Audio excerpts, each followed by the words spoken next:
Paradox. নামটা শুনলে যতটা প্যারা মনে হয়, বিষয়টা ততটা তেতো নয়। প্যারাডক্স একটি মজার জিনিস। প্যারাডক্স আসলে কি?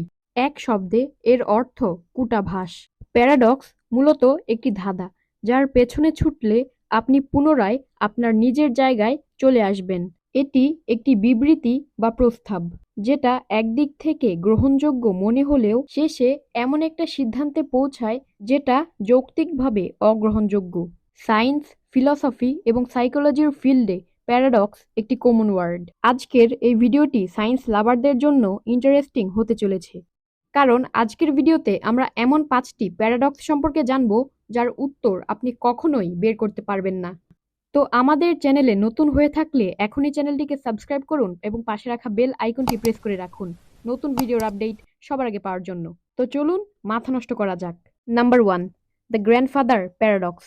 মনে করুন আপনি একটি টাইম মেশিন বানালেন এবং আপনি অতীতে সেই সময় চলে গেলেন যখন আপনার দাদা ছোট ছিল। আপনি অতীতে গিয়ে আপনার দাদাকে মেরে ফেললেন। এবার যেহেতু আপনি আপনার দাদাকে মেরে ফেললেন, আপনার দাদা ছোটবেলায় মারা গেল, তাহলে আপনার বাবারও জন্ম হবে না। এইবার যেহেতু আপনার বাবা মারই অস্তিত্ব নেই, তাহলে আপনি জন্মগ্রহণ করলেন কিভাবে? যে কিনা একটু আগেই অতীতে গিয়ে তার দাদাকে মেরে ফেলেছিল। সেই হিসেবে আপনার অস্তিত্বই নেই। এইবার যেহেতু আপনার অস্তিত্বই নেই, আপনার জন্মই হয়নি, তাহলে সেই ব্যক্তিটি কে ছিল যে টাইম মেশিন বানিয়েছিল এবং যে অতীতে গিয়ে আপনার দাদাকে মেরে ফেলেছিল? এবং এটিকেই গ্র্যান্ডফাদার প্যারাডক্স বলা হয়। আপনি যতই এই বিষয় নিয়ে চিন্তা করবেন, আপনার চিন্তা তত গভীর হতে থাকবে, কিন্তু আপনি এর সমাধান বের করতে পারবেন না। Number 2, Smullyan's paradox.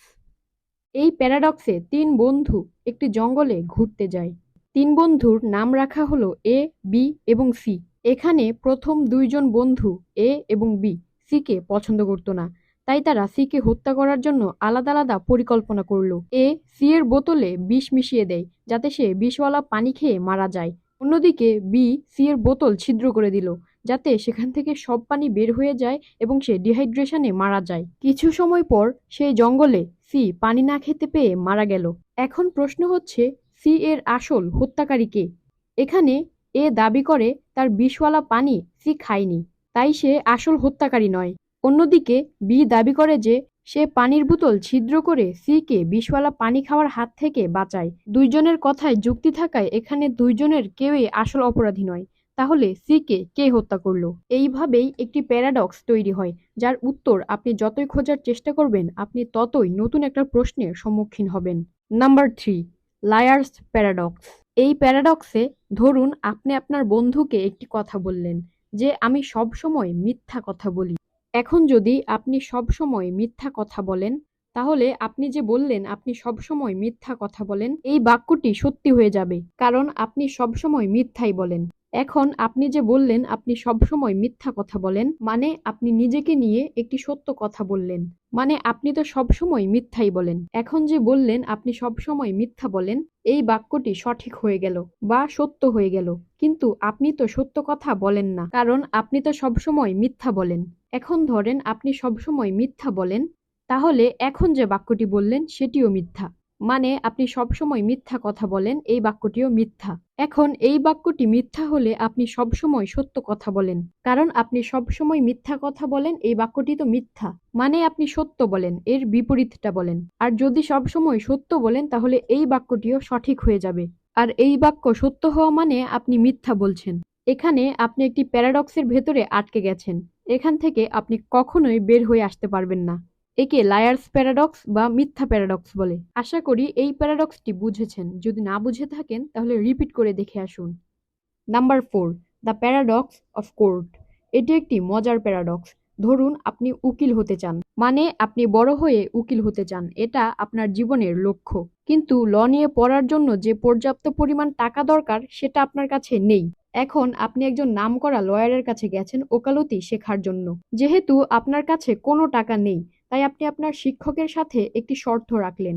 এখন শর্তটি এমন ছিল যে আপনি উকিল হওয়ার পরে প্রথম কেসটি জেতার পর আপনার ফিস পরিশোধ করবেন। এতে আপনার শিক্ষকও রাজি হয়ে যায়। এখন কয়েক বছরের মধ্যেই আপনি খুব ভালো একজন উকিল হয়ে গেছেন, তবে আপনি এখনো আপনার শিক্ষকের বেতন পরিশোধ করেননি, কারণ আপনি এখন পর্যন্ত কোনো কেস লড়েননি। কয়েক বছর চলে গেল, এখনো আপনি কোনো কেস লড়েননি। এতে আপনার শিক্ষক আপনার উপর রেগে গিয়ে কোর্টে আপনার নামে কেস করে দিল। এখন আদালতে জর্জের সামনে আপনি এবং আপনার টিচার। এখন এখানে দুইটা ঘটনা ঘটবে, হয় আপনি কেসটি জিতবেন অথবা আপনার টিচার কেসটি জিতবে। এখন যদি আপনার টিচার জিতে যায় তাহলে আপনাকে আপনার ফিস পরিশোধ করতে হবে, আর যদি আপনি জিতেন তাহলে ওই শর্ত অনুযায়ী, মানে প্রথম কেস জিতলে যে বেতন পরিশোধ করার কথা ছিল সেই অনুযায়ী আপনাকে বেতন পরিশোধ করতে হবে। মানে যে রায়ই হোক আপনি টাকা পরিশোধ করবেনই। কিন্তু দাঁড়ান, এখানে আরো একটা ঘটনা আছে, মানে আপনাকে টাকা দিতে হবে না। কিন্তু কিভাবে? ধরুন এই কেসে আপনার শিক্ষক জিতলো, তাহলে শর্ত অনুযায়ী আপনি প্রথম কেস হেরে গেছেন। তার মানে আপনি আপনার শিক্ষকের টাকা পরিশোধ করবেন না, তাই না? আর যদি আপনি জিতে যান তাহলে কোর্টের নীতি অনুসারে আপনাকে টাকা পরিশোধ করতে হবে না। মানে আপনি টাকা পরিশোধ করবেন কি করবেন না সেটা পরস্পর বিরোধী। নাম্বার 5, জেনোভ প্যারাডক্স। এই প্যারাডক্সে ধরুন আপনার বাসা থেকে পার্কের দূরত্ব 100 মিটার। এখন শর্ত হলো আপনি আপনার সেই দূরত্ব একসাথে অতিক্রম করতে পারবেন না, আপনাকে প্রত্যেকবার অর্ধেক দূরত্ব অতিক্রম করতে হবে।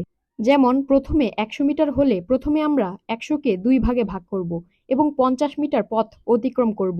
তারপর বাকি যে 50 মিটার আছে সেটাকেও আমরা 2 ভাগে ভাগ করব। তারপর 25 মিটার পথ অতিক্রম করে বাকি যে 25 মিটার আছে সেটাকেও আমরা 2 ভাগে ভাগ করব। তাহলে 12.5 মিটার হয়। তাহলে 12.5 মিটার পথ যাওয়ার পর আরো যে 12.5 মিটার পথ আছে সেটাকেও আমরা 2 ভাগে ভাগ করব। এভাবে করতে করতে আপনি জীবনেও পার্কে পৌঁছতে পারবেন না, কিছু পরিমাণ দূরত্ব থেকেই যাবে। বিশ্বাস না হলে এখনই ক্যালকুলেটর দিয়ে হিসাব করে দেখতে পারেন। তো কেমন লাগলো আজকের ভিডিওটি? যদি ভালো লাগে তাহলে একটি লাইক দিয়ে দিন। আমাদের চ্যানেলে নতুন হয়ে থাকলে এখনই চ্যানেলটিকে সাবস্ক্রাইব করে পাশে রাখা বেল আইকনটি প্রেস করে রাখুন নতুন ভিডিওর আপডেট সবার আগে পাওয়ার জন্য। আর যদি অলরেডি সাবস্ক্রাইব করে থাকেন তাহলে আপনাকে অসংখ্য ধন্যবাদ, এবং পরবর্তীতে কি সম্পর্কে ভিডিও চান তা অবশ্যই কমেন্ট করে জানাবেন। সবাই ভালো থাকবেন, সুস্থ থাকবেন। ধন্যবাদ।